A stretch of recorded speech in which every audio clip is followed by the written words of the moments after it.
Let's get started. Good afternoon, everybody. Wow, people actually showed up for this. I feel blessed. Well, before I actually get into the talk, I want to sort of tell you a bit of a story. And it comes back to when I was about 15 years old. And you know what people are like, sort of like in their mid-teens, being quite cynical and all this, that and the other. And I remember watching Nickelodeon UK one day, and they were showing this TV spots for this new animated series, and it was called Redwall. And of course, being little 15-year-old edgelord I was at the time, I remember looking at this and going, well, this looks shit. But little did I know that this series would actually endear me into a fandom where I get to go to conventions like this one and spend weekends with awesome people like you. So let's just have a bit of audience participation, a quick show of hands. Who here has actually heard of Redwall? Quite a few of you. Good, that's encouraging. Excellent. How many of you actually have read the book? Good, okay. Who knew it was a cartoon? Okay, great, excellent. First of all, sorry, this is the first time I've ever done a talk like this. I'm a little bit, right, so bear with me. But for those who don't know, first of all, well, what is Redwall? Well, it was written as a book series aimed at younger readers, going on to young adults. It consists of 22 novels. The main premise of it is anthropomorphic characters in a medieval-like setting. And I know that the main theme of this convention are things like wizardry and magic and things like that, but it's there is no concept of magic sort of like as it exists in things like Tolkien or Harry Potter or things like that. Instead, there's this kind of presence that kind of like flows through the natural world. And some animals in the series are more attuned to it than others. So you won't find things like wizards and warlocks and sorcerers, but you will find things like seers and clairvoyants and certain animals that have premonitions of the future. The first novel in the series, Redwall, was released in 1986, and the final book in the series, The Rogue Crew, was released posthumously in 2011 after Brian Jacques' death in February of that year. So technically the Tales of Redwall don't really end. They just stop at a certain point. So let's learn a little bit more about the author. Brian Jacques, he was born in 1939. He discovered he had a knack for creativity at a young age. When he was 10 years old, his teacher gave him a creative writing assignment. And he wrote a story about a bird cleaning a crocodile's teeth. And of course he wrote this little short story, handed it in, thought nothing of it. Next thing he knows, his teacher calls him up. Jakes, up here, now. And so Brian goes up there, and his teacher goes, did you write this? And Brian just went, yes, sir, I did. How old are you? I'm 10 years old, sir. And his teacher said, 10 years old, or 10-year-old, should I say, don't write this well. You copied this from somewhere, didn't you? And of course, Brian protested his innocence and said, no, sir, this is original work. I did it myself. I didn't copy it from anything. And Brian Jacques did go to school at a time where corporal punishment was still common in schools, and he ended up being caned for it. But it was when he reached secondary school, he formed a rapport with a teacher called Austin Thomas. And it was he who inspired Brian to read sort of like the old Greek classics, like the Odyssey and the Iliad, sort of like the great epics. He left school at 15 and he did his national service in the Merchant Navy. But he never lost his appreciation for the arts. When he was discharged from the Merchant Navy, he tried forming his own folk band called the Liverpool Fishermen with his two brothers. And as time went on, he became a playwright for the Everyman Theatre in Liverpool. And he wrote 3 plays. Multiple jobs that leading him to write. Now this is the thing, when you look at Brian Jacques' work history, He either couldn't hold down a job, or he worked a whole load of temp jobs. But he was never really unemployed.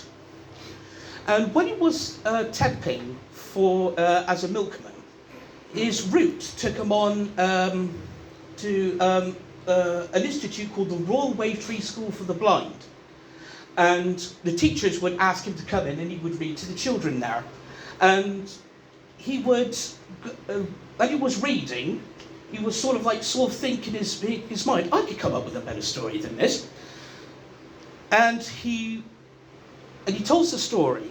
When he was out walking his dog, he noticed that the brickwork of the houses where he lived had a reddish tint to them. And that was when he got that flash in his mind, just that name, Redwall. Great, I have an idea, now let's expand on it. The original manuscript for the Redwall novel was over 800 pages. And the first person he showed it to, sorry, just checking my notes here, was a man called Alan Dubband, who was an English teacher for a local secondary school.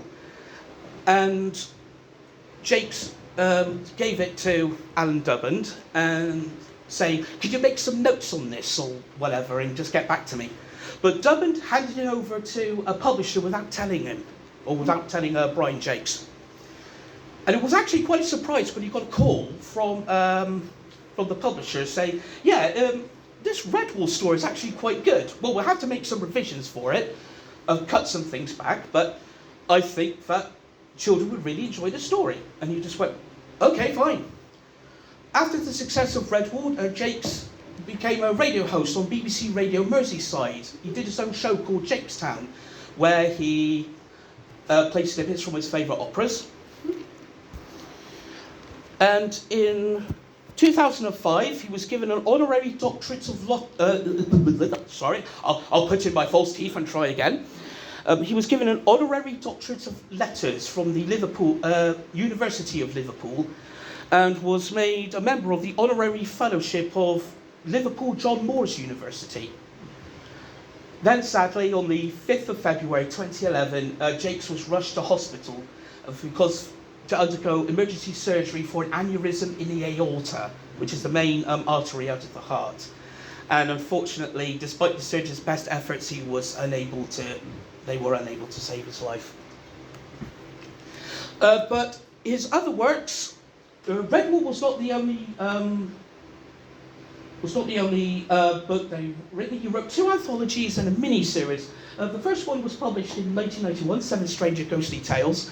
Now, I haven't read this one, but which is kind of like odd, because the book series I was reading before getting into Redwall was Goosebumps. And then between 2001 and 2006, he wrote a mini-series called Castaways of the Flying Dutchman, which is basically a boy and his dog. They stow away on the actual ship, the Flying Dutchman, on its doomed voyage. And there's these supernatural elements, and there's an angel who puts a curse on the ship, and all these dead sailors coming back to life, and the boy and his dog, they actually they escape from the Flying Dutchman itself, and they sort of go around the world, sort of trying to help people with their problems. Think of it kind of like Highway to Heaven if it was written by sailors. The second anthology he did was written in 2004 called The River Jack, whereas 7 Stranger Ghostly Tales was more about the paranormal. The River Jack was more psychological, because the River Jack knows what scares you. Okay, so anyway, let's go on to the basics of the world of Redwall. This map here is from a companion piece called The Redwall Map and Riddler, made in 1997. I think the novel that was released in that year was Long Patrol, I think.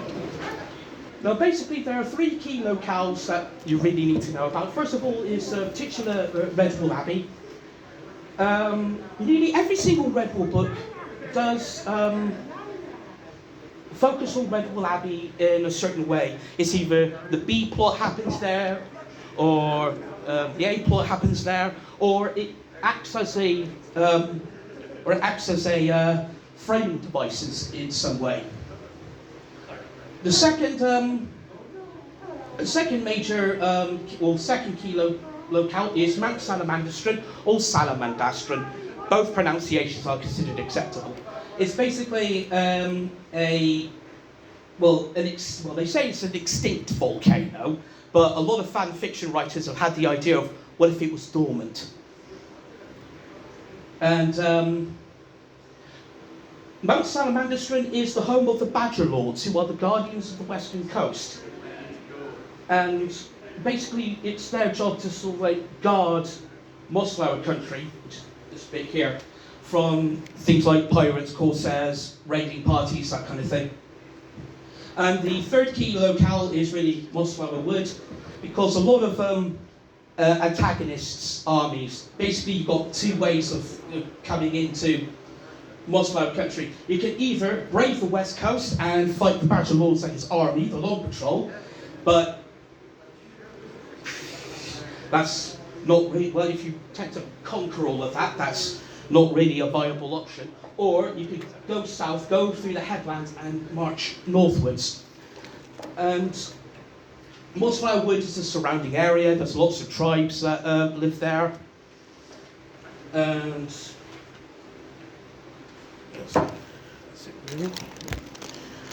right, now we're going to talk about the species of Redwall in particular. Now I've grouped them really together into three categories. There's the woodlanders, the antagonists, and there's the grey species.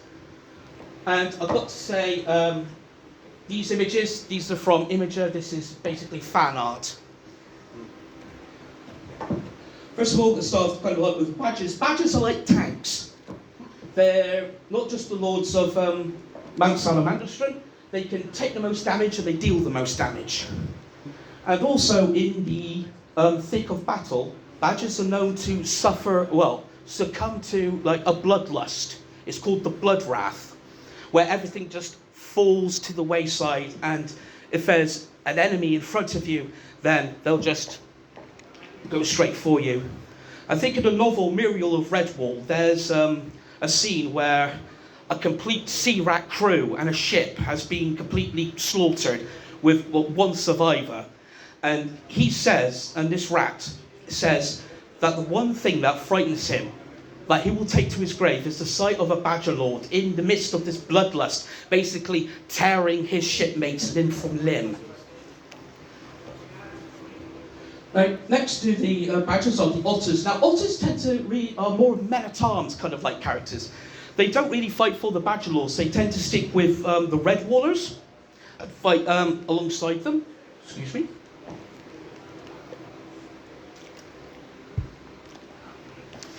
Right next to them, we have the hares. Now, the hares make up the bulk of the Badger Lord's army, which is called the Long Patrol. And one other thing I need to say: many of these species, they have their own cultures, and in some cases even have their own languages. Hares, in particular, in the Redwall books, they speak like old-school Spitfire pilots. It's like, bless myself, what? That kind of thing. Also, they are known to be ferocious fighters, because I think, have we all seen, you might have seen videos, hares in the spring. They box each other and they fight. Yeah. Well, that is what inspired Jakes, really. Next to them are the hedgehogs. Hedgehogs tend to stay in Redwall Abbey. They tend to stay to the cellars. They help brew the beers and the ales and ferment the wines, and they are known for sampling. But in a fight, their party piece is basically to curl up in a ball and roll down slopes, to sort of and they use their quills kind of like as a weapon.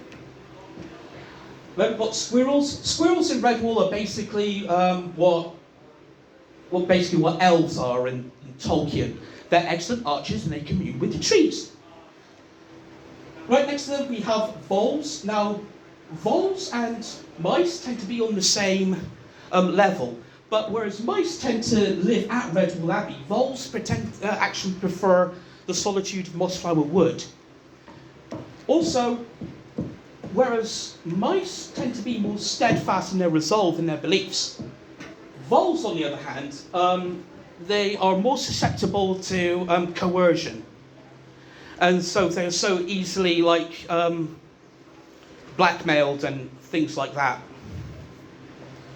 Next then we've got moles. Now moles are architects, they are the builders, it was their vision and they built Redwall from the ground up.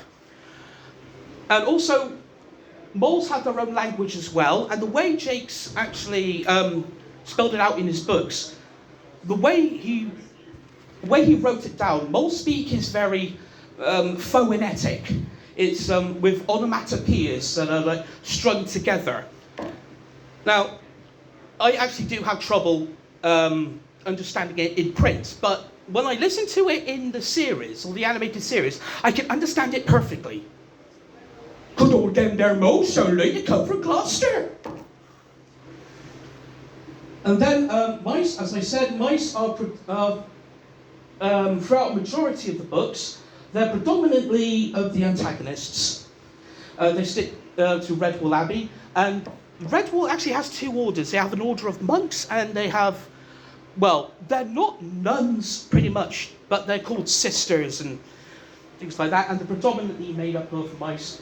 Shrews live on the waterways, and the way they operate, I think they were sort of Jacques' metaphors for trade unionists at the time.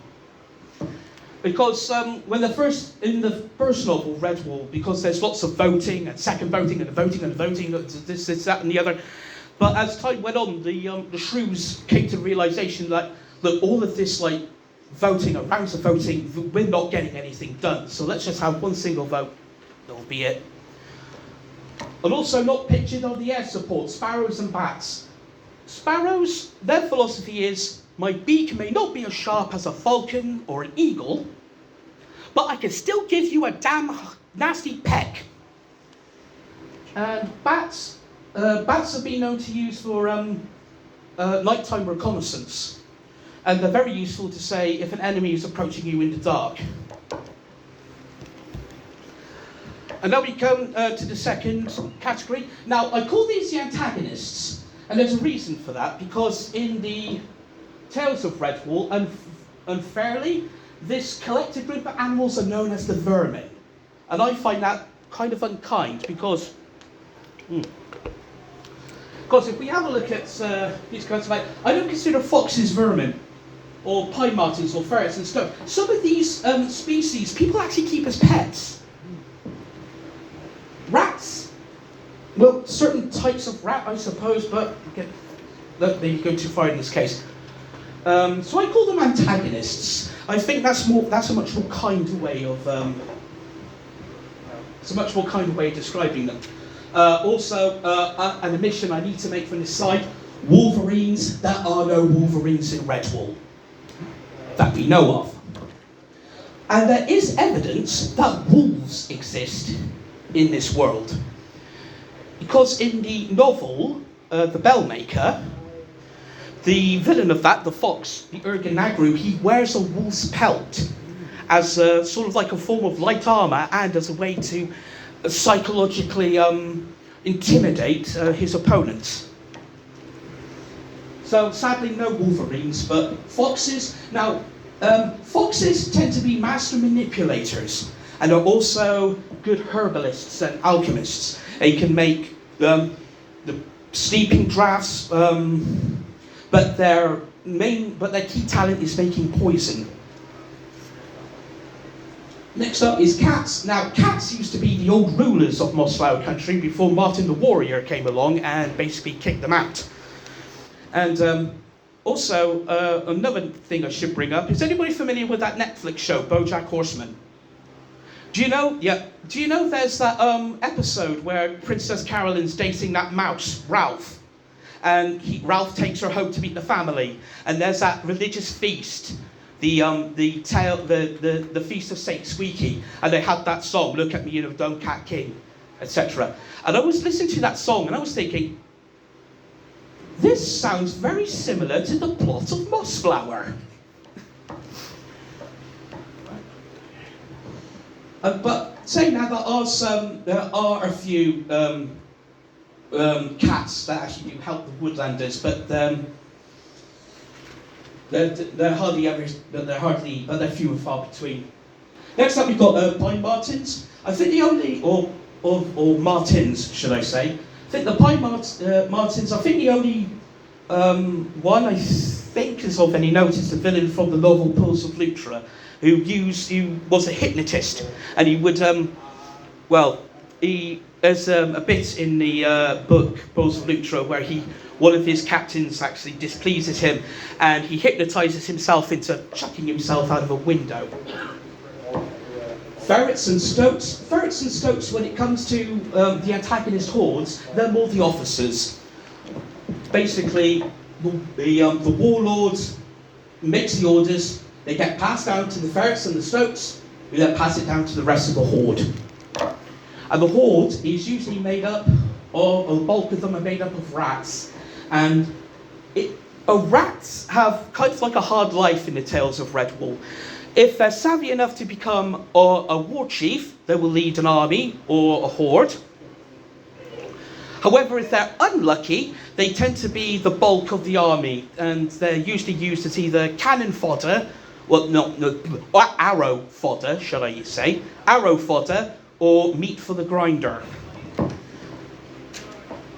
And finally, the other thing on this chart is weasels. Weasels are known as excellent spies and assassins, and their favourite tool for assassination is poison.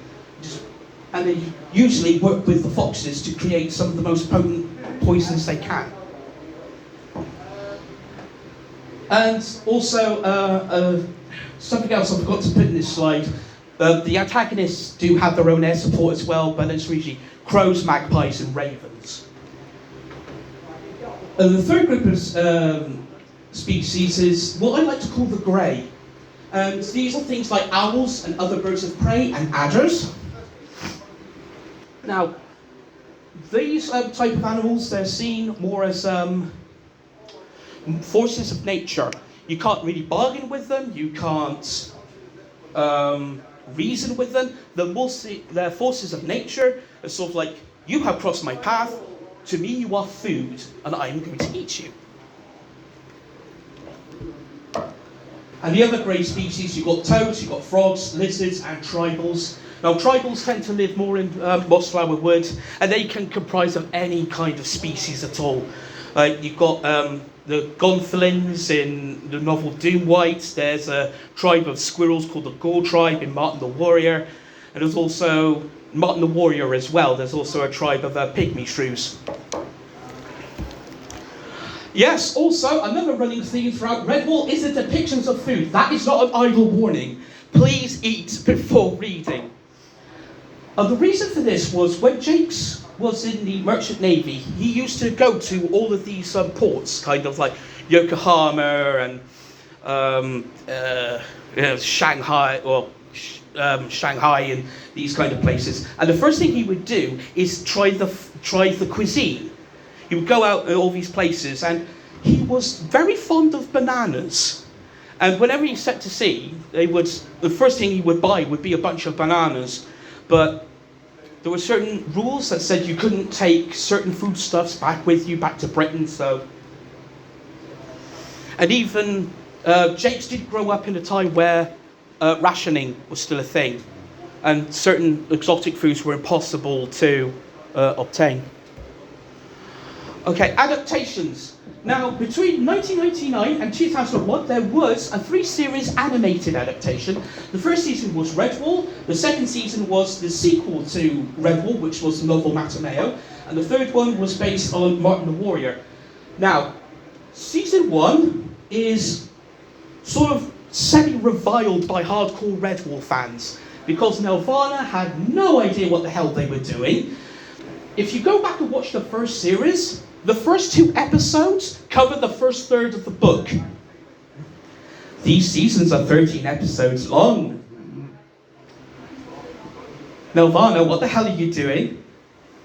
So, after shooting themselves in the foot, Nelvana had to write a whole load of original episodes, which basically just came down to fan fiction, more or less. And but a couple of them were written by Brian Jacques himself. So Matthias now has a who is the protagonist of Redwall, he now has a sister called Myrtle, and Brian Jacques did write that, so it's canon. But it completely improved with the second season, Matameo. It was paced properly, there was no original material, it all flowed really well, and also, hello Tim Curry. It's a bit of that, isn't it? Now we come to the final series, Martin the Warrior. Again, pretty much a perfect adaptation. They did have to change a few things. I should tell you that these were broadcast in the UK on Nickelodeon and Channel 5.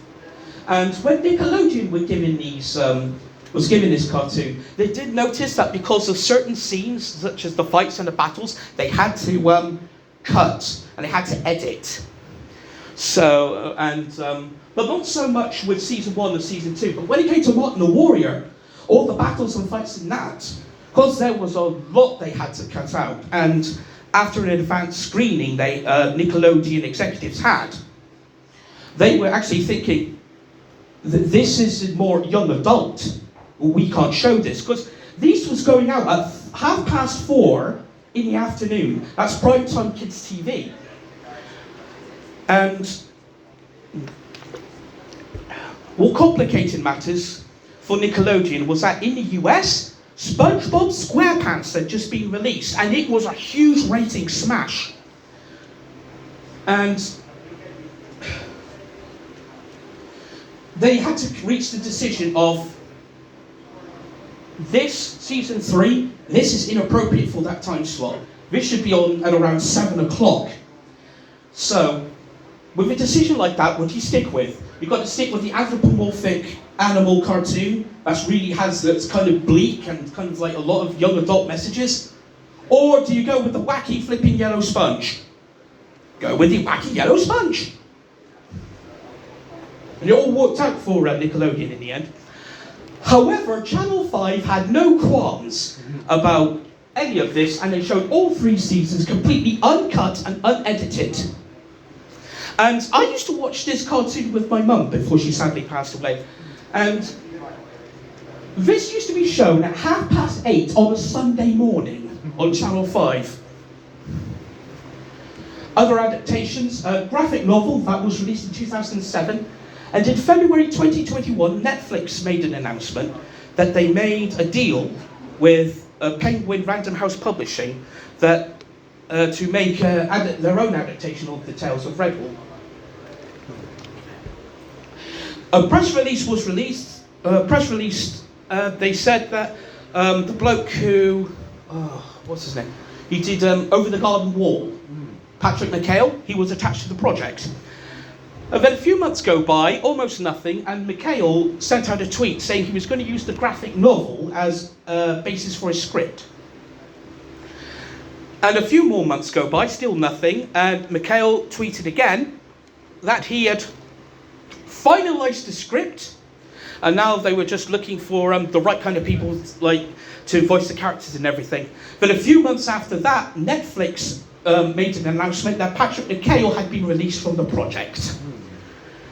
So, and it's been completely no news since then. So, sadly, the Netflix adaptation is in production hell. Okay, obviously fan art and fan fiction. Obviously, the photo of the painting of Queen the Scourge with the tapestry by Amy J. Lady Chimera, Slagar the Cruel there, the villain from Matameo, sort of with his sort of like polishing his blade there. Also, I am quite aware that this particular here by Zen Tiger is a little bit suggestive. Especially when you've got, the villain from Martin the Warrior basically stroking the antagonist's head. But, wedding. Also, fanfiction are over 800 plus entries on fanfiction.net. Other fan contributions, mainly there are podcasts. Now, the one podcast I can recommend is Recorder on the Wall. It seems to be the only one that's still going. And they have made, and they're actually on the final book. they've made it to book 22, and have also covered quite a lot of the companion pieces as well. They try to keep everything PG because they know like younger people are going to be reading it or listening to it. If you want a more grown-up take on the Redwall books, there's a podcast called Read Redwall. Now, they haven't put out any new episodes since 2022, but their insights are actually really good, especially if you want a more mature kind of like take on it. Then we got physical arts. This was taken from the Twitter of Nova Nocturne Art, and she made these beautiful, beautiful tapestries. I actually have one of those hanging on my wall in my bedroom. All right, I know what you're saying. Okay, Sandy, we get it. So let me hear you drone on about this book series that you love for flipping some time now. But what is this all in aid of? Why have a Redwall Appreciation Society? Well, first and foremost, I want to get people reading again. And no, I don't mean sort of like young people that gush about fantasy romance on TikTok.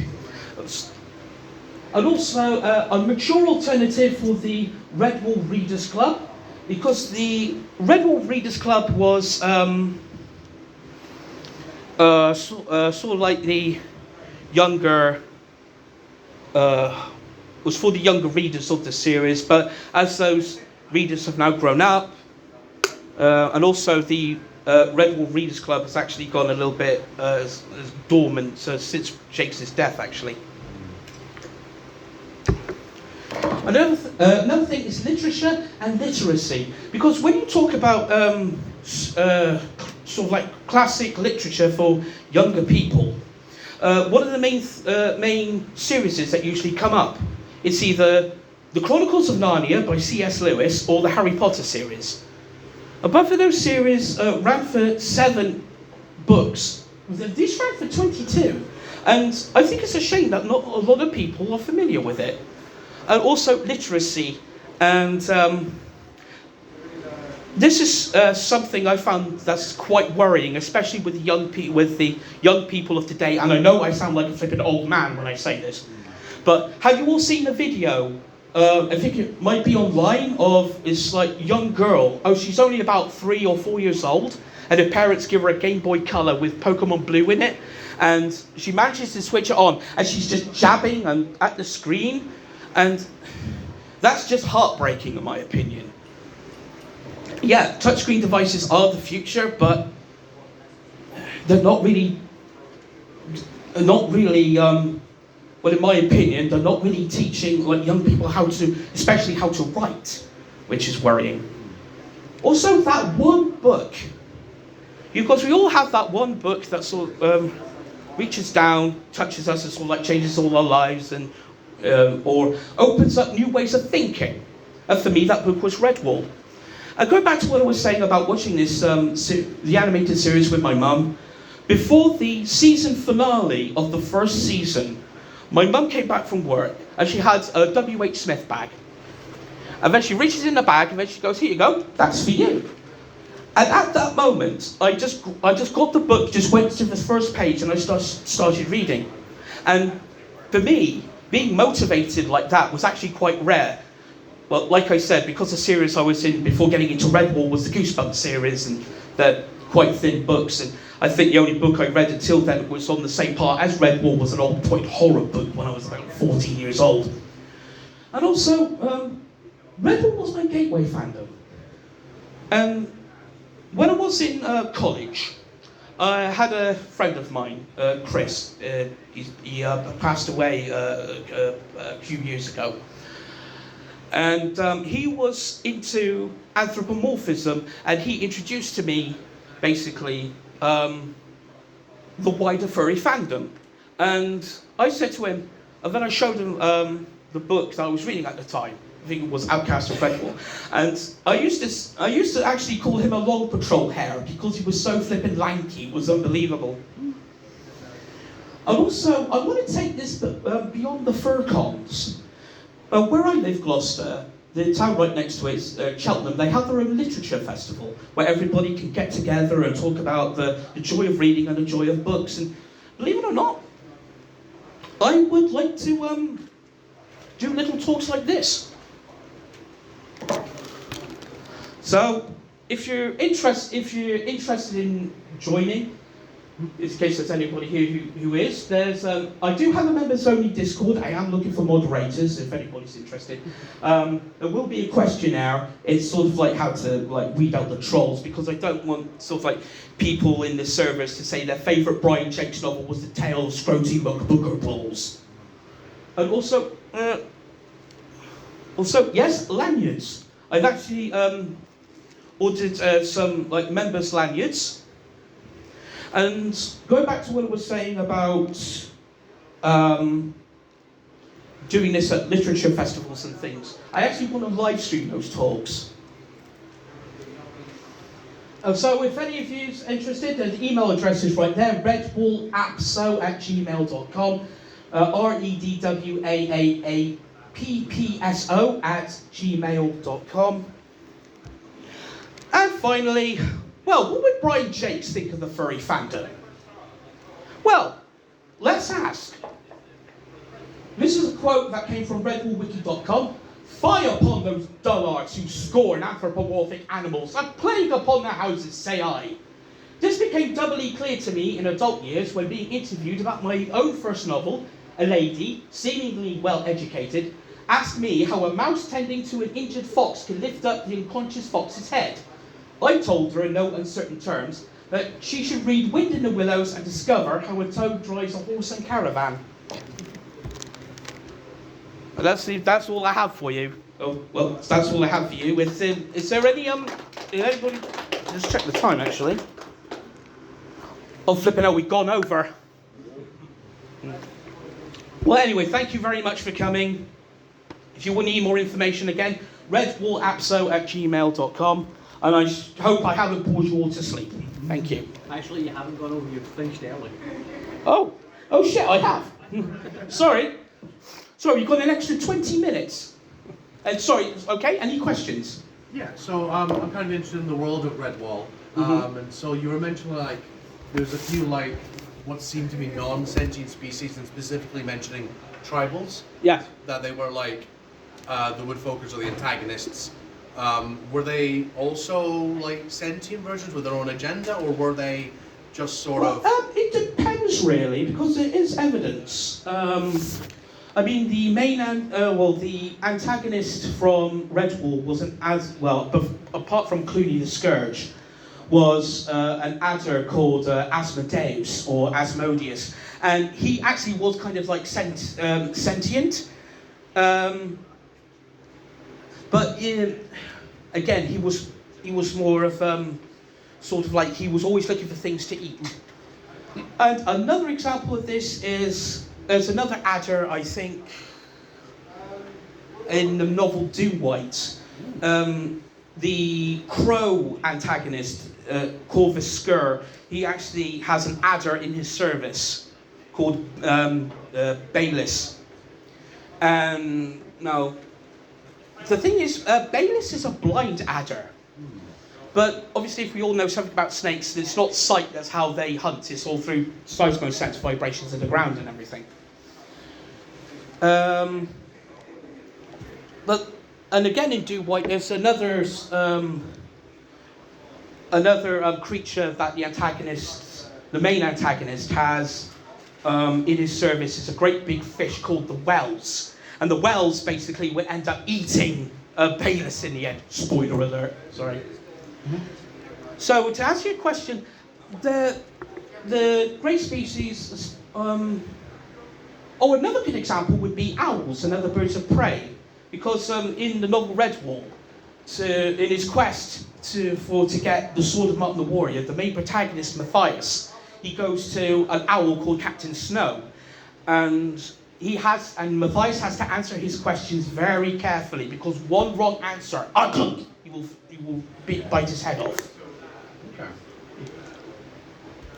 So really, it's kind of like a mixed bag. Some are sentient, and some do have their own agendas and serve certain people, but predominantly they're seen as forces of nature, really. Okay. Any other questions? Yes? I've only read the first book. So, given that the decade that it was written in, do you think that Silent Sam is disability representation? Oh, that's a good question about Silent Sam, actually.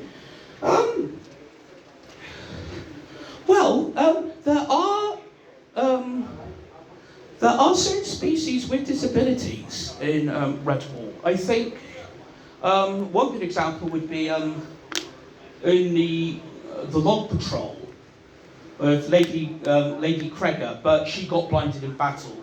As for Silent Sam, considering that in Matameo he grows up and he's able to speak and interact with people, or his friends, should I say, almost extremely well.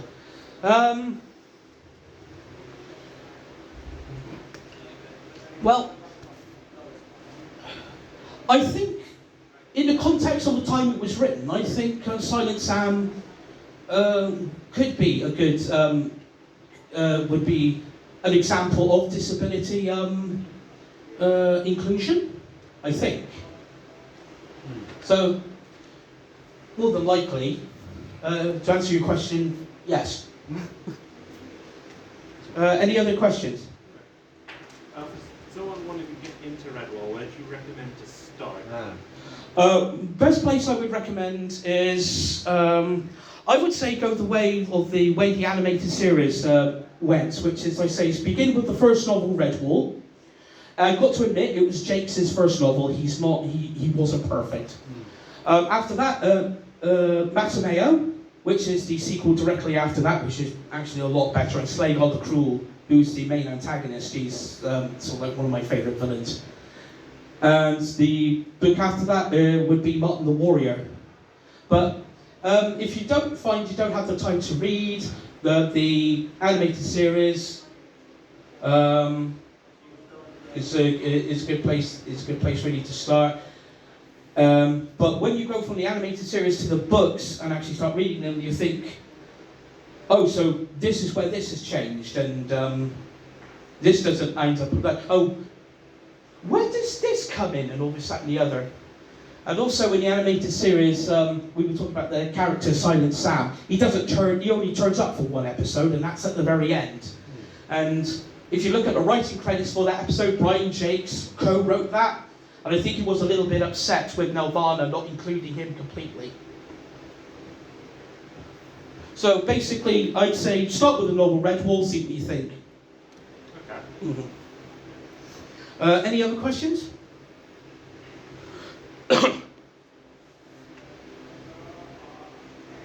I imagine there's like audiobooks as well. Oh yes, there is. It's all on audible.com. And some of them are read by Jacques himself before he passed away. Also, he was good friends with a musical composer, and he composed all the like little tunes, because poems, riddles, and songs flow throughout the Redwall books, and obviously some background music had to be introduced, and some of the tunes are actually quite earworms, and they'll be difficult to get out of your head, and some of them are absolutely heartbreaking. There's a song at the end of the novel, Tagarung. Oh, hello! Somebody's just come in the room. Hello, weary traveller. Are you come to cast a spell? Yes. Yes.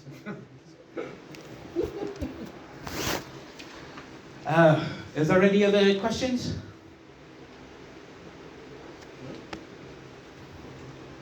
Right at the back. You mentioned you're doing a mouse guard. Oh yes, I was wondering if somebody was going to bring that up, Mouse Guard. there's a fan project. It's sort of like, it started off as a little webcomic, and it's called Mouse Guard. It's not strictly Redwall or based in the Redwall universe, but it's sort of seen as its spiritual successor. I personally haven't read any Mouse Guard, but it does have its own following. And I do say to people, if you have the opportunity, check out Mouse Guard. Okay. There's also got the tabletop RPG rule set. Well, there's a tabletop RPG of it. Yes, it's called Mouse Guard. I never knew that. I host this. I should have brought it in today. Oh. Comes in a beautiful big box set. It's really lovely. Yeah. Your character sheet is a picture of your character, and you can carry whatever you draw on it. All right. Okay. Any other questions? Yes. Were you aware of the Steam game of Redwall? Where of? Sorry. The Steam game. Oh yes.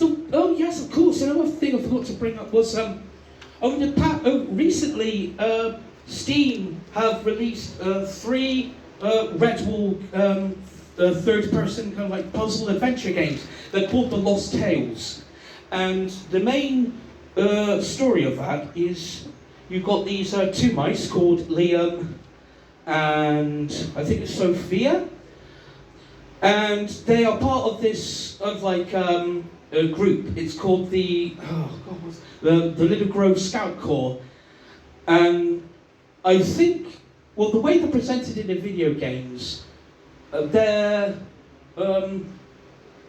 sort of like an unofficial branch of the Long Patrol, which is the Badger Lord's army. Sort of like they do some scouting, and if they run into the right kinds of groups, they pass on that information, so it can prepare for, say, whenever an antagonist horde is attacking. At this time of speaking, I've played through the first one. That was good. However, I will say at the end of the first game, there is a bit where you're running from this great big berserker creature called a Werret. Now, the platforming section is so unforgiving, and if you're not prepared for it, because you're used to sort of like looking at things and pressing things and combining things together, but then suddenly, here's some quick platforming, and if you're slow, you get beaten up. Any other questions? Okay, we've got another one. Oh, yeah, I imagine there's a lot of influence. Like, for example, when I just see this here, I'm reminded a lot with Root. Just in sort of themes and setting. Like, do you know any other series that you feel have taken inspiration from Redwall that have like, I know it's a very open sort of question. Yeah. But since how it's been around since 1986, did you say? Yeah, the first book was released in '86. Yeah. Yeah. Are you aware of any sort of? What? What? Sands of Time. Oh, Sands of Time. No. No. We still got 10 minutes. Rune. Rune? The rune. The room. Maroon. Rune. Rune. I don't know what that is. Like a rune. I'm sorry. I am equally confused. You mentioned rune, and I have a rune on my cape. Oh, Rune. Oh, right, okay. Right, okay. Okay, right. The only other thing I can think of is Mouse Guard. Okay. I think that's really the only thing I can really think of. Oh wait, actually, there is another game that was released on Steam quite a few years ago. It was called Ghost of a Tale. Oh, Okay. And I first became made aware of it when, the zero punctuation bloke, Yahtzee Crucial. Yes, yeah, he did his own like little 5-minute review of it, and I was surprised when he was talking about the premise, and he just goes, "You are a mouse that's running, trying to avoid rats in a fantasy castle, and before you say anything, this is nothing like the Redwall books." Okay, another question?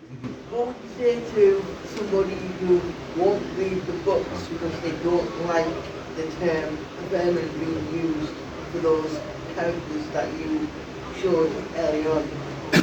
Oh, right. Oh, flipping out. What would I say if they don't like the word vermin? Well, the thing is, vermin in Redwall, the word vermin is more kind of like used more of an insult than, say, for a group of collective animals. Because, obviously there's during battles you hear like local patrol heads screaming, "You vermin!" and all this, that, and the other.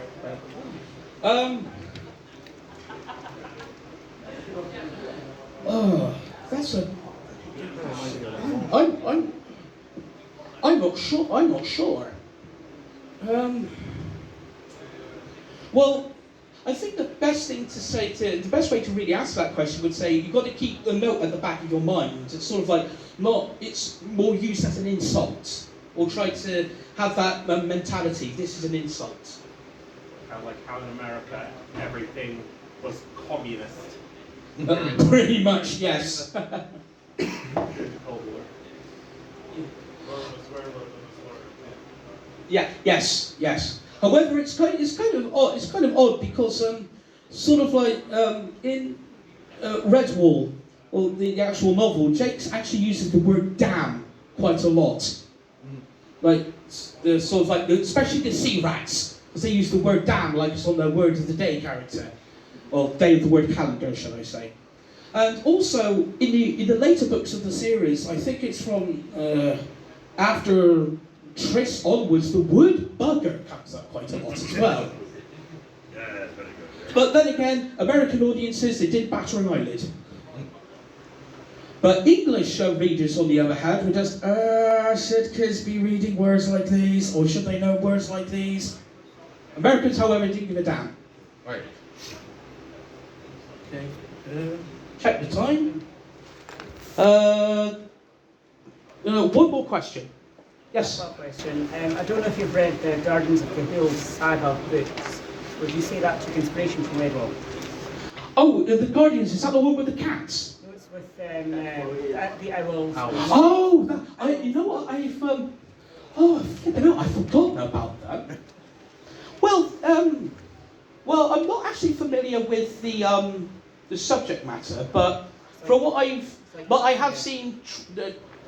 Wasn't there a film of it that was released Yes, about? so they combined books 1 to 3, and then they changed a few bits. Of course. Ah, right, okay then. It's all about battling, and there's enemy tribes, and The books of that are also a lot darker than the movie makes it out, especially the first one. yeah. With what happens at St. Agnes. Well, that's something what's it called? Guardians of? Well, there's the Guardians of the Hill, which is the L series. Then there's a prequel, which is before that time, it's the 4 series. Then there's a Wolf series, and then there's a Ice Bear series. All right, okay then. All right, okay. Might have to check one out. That does sound interesting. It's about, there's lots of battles and fights, and there's an old language called Crackish, which the northern people speak. It's quite vast. And it's about 26 books as well. Ah, okay. Right. You said it was got some dark elements in it as well. Yeah. That had to be kept. Well, there actually are some dark elements in the Redwall books as well. I think.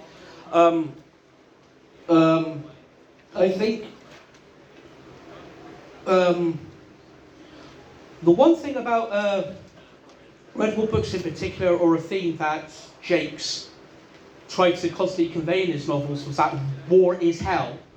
And when it comes to the battle scenes, he does not sugarcoat anything. Like, this is basically what happens in battle, or if you go to war, and if you go to war, people do get hurt.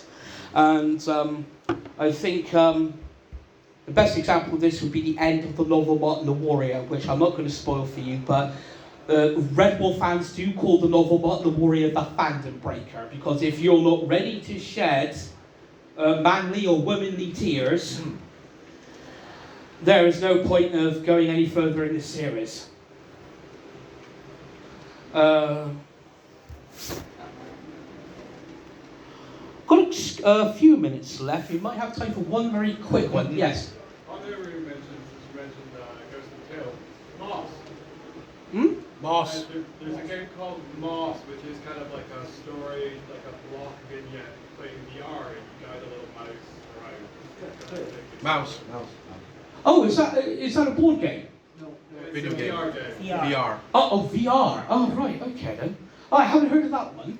It's kind of like the equivalent of a pop-up book, but you do like small little puzzles and stuff. It's nice and chill. Yeah, mostly. Yeah. Ah, right. Okay. So a VR game, did you say? Oh, right. Okay. Well, I don't play that much VR actually. It's either PC or console, but.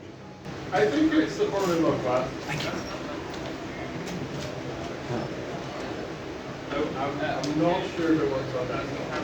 But I mentioned it as soon as that Ghost of the Tail came up. Alright, okay then. Huh. I'll have to keep an eye out for that one then. Alright,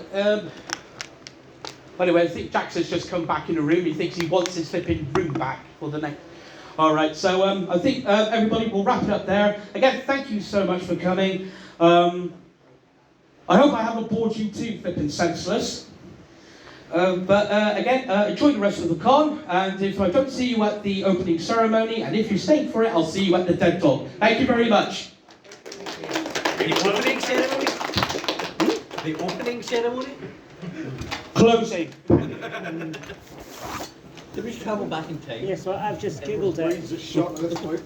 I've just googled it, and a lot of people are discussing about the comparisons between the two books. Ah, okay. That's all again, isn't it? Right.